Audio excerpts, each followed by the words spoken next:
Bentornati sul canale per l'ultimo video di questa lunga serie tra Cina e Corea del Sud. Concludo alla grandissima queste 2 settimane con 12 ore di scalo nella capitale cinese, una delle città più popolose al mondo e sede di siti storici incredibili. Mentre vi mostrerò le mie ore qui, con bellissimi siti storici, vie affollate e molto altro, vi indicherò anche tutto ciò che c'è da sapere prima di venire nel paese, tra applicazioni, mezzi, hotel e prezzi. Quindi preparatevi a camminare parecchio e a segnarvi i consigli per un sereno viaggio in Cina. Iscrivetevi al canale per supportarmi e per non perdervi tutti i miei prossimi video. Vi ricordo che se volete supportarmi ulteriormente potete abbonarvi al canale, con un piccolo contributo che parte dai 2 euro al mese. Carissimi, buon pomeriggio da Pechino. Ho appena finito le mie 2 settimane in Corea del Sud e adesso, prima di tornare a casa, ho un 10-12 ore da passare qua a Pechino e quindi mi sono detto: ma perché non fare un bel video extra? Quindi vediamo cosa viene fuori.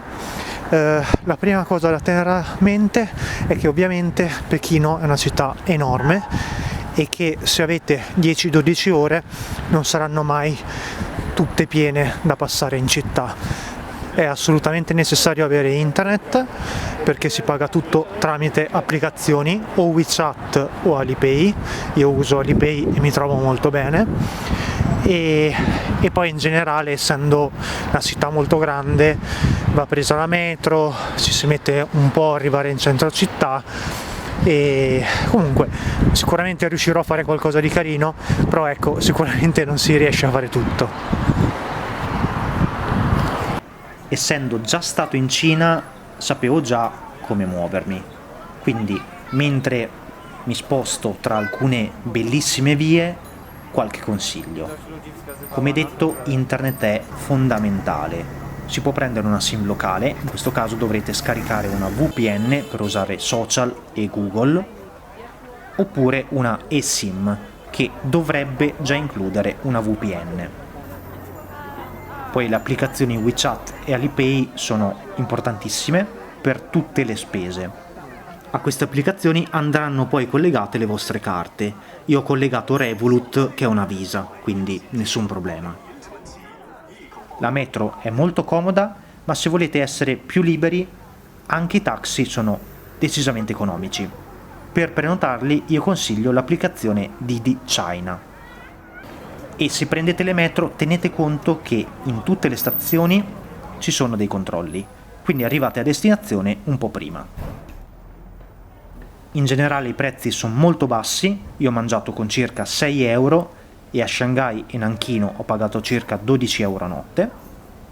E a proposito di questo, gli hotel vanno prenotati tramite piattaforme come Agoda e Trip.com, visto che Booking e Airbnb non funzionano bene.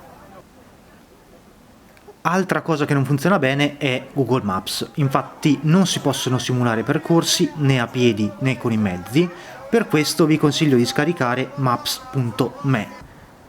Altra applicazione utile è il traduttore, visto che molti locali non parlano inglese e parecchi menu sono solo in cinese.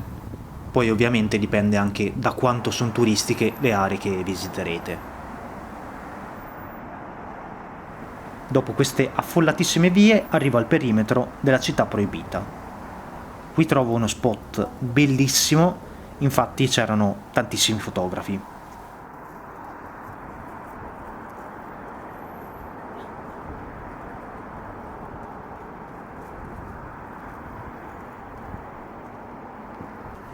Mi spiace non essere riuscito a entrare nella città proibita, ma bisogna prenotare con molto anticipo e comunque sapevo già che non l'avrei vista molto bene. Rimanderò la visita alla prossima volta che verrò in città. Poi qui follia assoluta, visto che ci sono tantissimi posti di blocco. Io ho perso un sacco di tempo per cercare di raggiungere altri punti da visitare, ma tra una cosa e l'altra non sono riuscito. Praticamente c'erano dei punti raggiungibili solo in macchina o in bici, solo che non avevo possibilità di prendere né una né l'altra.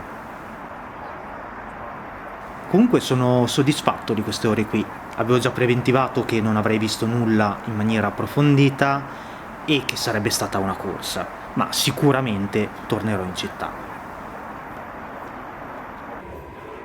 Quindi mi faccio gli ultimi passi per la città e intanto vi ringrazio per essere rimasti fino alla fine. Questo video è stato molto breve, ma la serie è stata molto lunga, quindi se vi siete persi i contenuti precedenti potete trovarli sul canale.